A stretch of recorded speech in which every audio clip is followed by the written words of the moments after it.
August 20, 1945. World War II was over. Japan had surrendered 5 days earlier. But the Flying Knights, the 9th Fighter Squadron of the 49th Fighter Group, were flying one of the most dangerous missions of their entire war. They were escorting enemy bombers painted white with green crosses, carrying the men who would finalize Japan's surrender. One wrong move by the Flying Knights, and the fragile peace could explode. This is their story. The 9th Fighter Squadron earned their nickname Flying Knights in 1942, flying P-40 Warhawks in the desperate early days of the Pacific War. By 1945, they were part of the legendary 49th Fighter Group, the highest-scoring fighter group in the 5th Air Force. The Flying Knights had been in continuous combat for 3 years, New Guinea, 1942 to 1943, flying through tropical storms and fighting Japanese Zeros over some of the most hostile terrain on Earth. The Philippines, 1944, ground attack missions, strafing runs, dogfights over Manila. Okinawa, 1945, the bloodiest battle of the Pacific. The Flying Knights flew air cover, close air support, and interception missions. By August 1945, they had transitioned from P-40 Zeros to the P-38 Lightning, the fork-tailed devil. And they were based on Shima, a tiny island off Okinawa with 1 runway and 1 mission: prepare for the invasion of Japan. But that invasion would never happen, because the Flying Knights were about to fly a mission that would end the war instead. August 15, 1945. Emperor Hirohito announced Japan's surrender. But for the Flying Knights, the war wasn't over yet. Japan's military was scattered across the Pacific. Not all units had received the surrender order. Some refused to accept it. On August 15th, young Japanese officers attempted a coup to prevent the surrender. They failed, but it showed how unstable the situation was. On August 18th, a Japanese fighter squadron near Tokyo attacked American reconnaissance planes despite the ceasefire. The Allies needed someone to escort Japanese surrender envoys from Tokyo to American headquarters on Okinawa, and then escort them back with American officers aboard Japanese planes. The mission required a fighter squadron with experience. The Flying Knights had been fighting for 3 years. Discipline. They needed pilots who wouldn't panic or shoot first. Range. The round trip was over 1,000 miles. The P-38 Lightning could handle it. And most importantly, trust. MacArthur's staff needed pilots who could be trusted with the most delicate mission of the war. The Flying Knights were chosen. August 19, 1945. Morning briefing on Shima.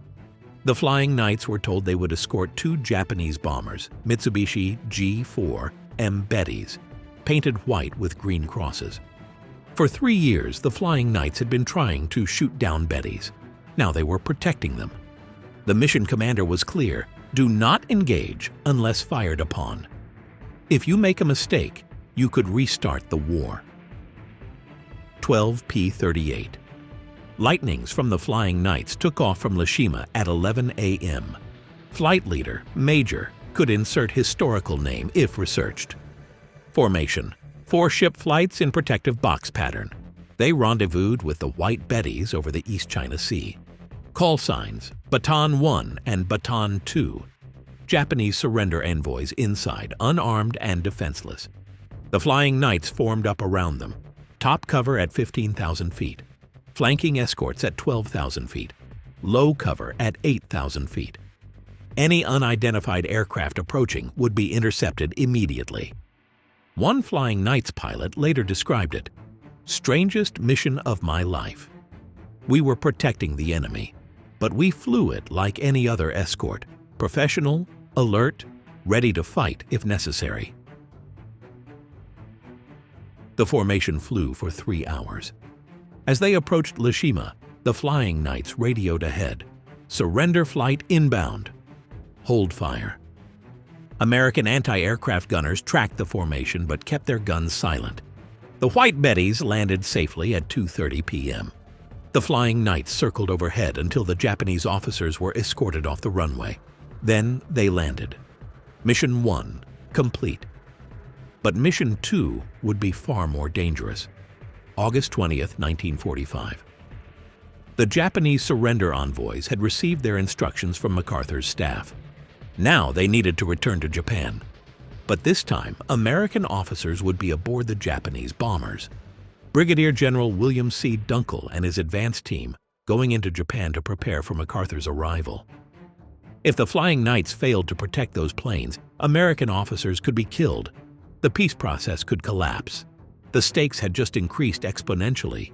The Flying Knights refueled and rearmed their P-38s. This time, they wouldn't be alone. B-25. Mitchell bombers would accompany the formation as additional protection and firepower. But the real responsibility still fell on the Flying Knights. They were the top cover, the first line of defense. If Japanese fighters attacked, the Flying Knights would engage first. If ground fire opened up, the Flying Knights would suppress it. The mission brief was simple: get them to Atsugi. Get them home safe, no matter what. The Flying Knights launched at 4 p.m. The formation crossed into Japanese airspace. The Flying Knights flew high cover at 15,000 feet, scanning the horizon for threats. Every radar station in Japan was tracking them. Japanese fighter pilots on the ground watched the formation pass overhead. Some recognized the green crosses and stood down. Others were confused, angry. Some wanted to attack. At several air bases, Japanese pilots ran to their planes. Officers shouted orders: "Stand down! Surrender envoys! Do not engage!" But not everyone was listening. The 302nd Naval Air Group, an elite fighter unit, had already violated the ceasefire 3 days earlier by attacking American planes.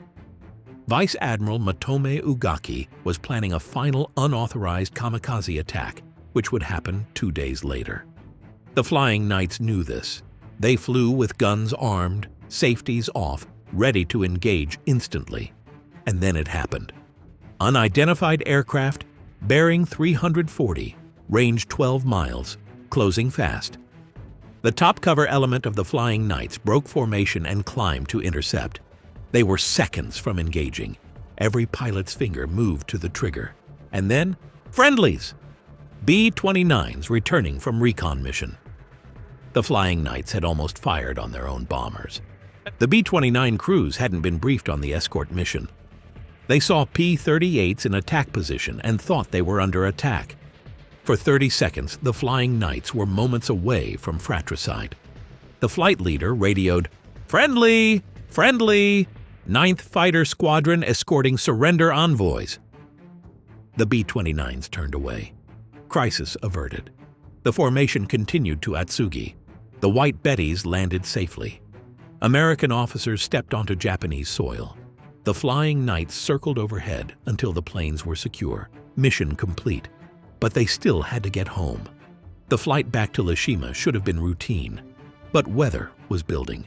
A tropical storm between Japan and Okinawa. The Flying Knights climbed to 18,000 feet to get above it, burning extra fuel. One P-38 reported an engine problem, oil pressure dropping in the right engine. The pilot radioed, "Right engine failing. May have to ditch." The Flying Knights stayed with him. The entire formation slowed down to conserve his fuel. Standard operating procedure: never leave a wingman. After 3 hours, Shima appeared on the horizon. All 12 P-38s landed safely. The pilot with the engine problem touched down with less than 50 gallons of fuel remaining, about 10 minutes of flight time. Maintenance crews found a fractured oil line. If it had failed completely, he would have gone into the ocean. The Flying Knights had brought everyone home. Again, August 30th, 1945. General MacArthur landed at Atsugi. The advance work done by the Flying Knights escort missions had made it possible. September 2nd, 1945. Japan formally surrendered aboard the USS Missouri. The Flying Knights remained in Japan through late 1945 as part of the occupation force. They flew patrol missions, provided air cover, helped Allied forces secure former Japanese installations. But the shooting war was over. For the Flying Knights, 3 years of combat had ended with 2 flights, escorting the enemy. Not a single shot fired. But perhaps their most important mission of all. The 9th Fighter Squadron Flying Knights returned home in early 1946. Their war record: 3 years of continuous combat operations, hundreds of combat missions over New Guinea, the Philippines, and Okinawa, dozens of enemy aircraft destroyed, multiple unit citations, and 2 flights, August 19th and 20th, 1945, that helped end the deadliest war in history. Many Flying Knights veterans lived long lives. Some became airline pilots. Others stayed in the Air Force through Korea and beyond. They attended reunions, told stories, remembered the friends who didn't make it home. And they never forgot those 2 days in August when they escorted the enemy.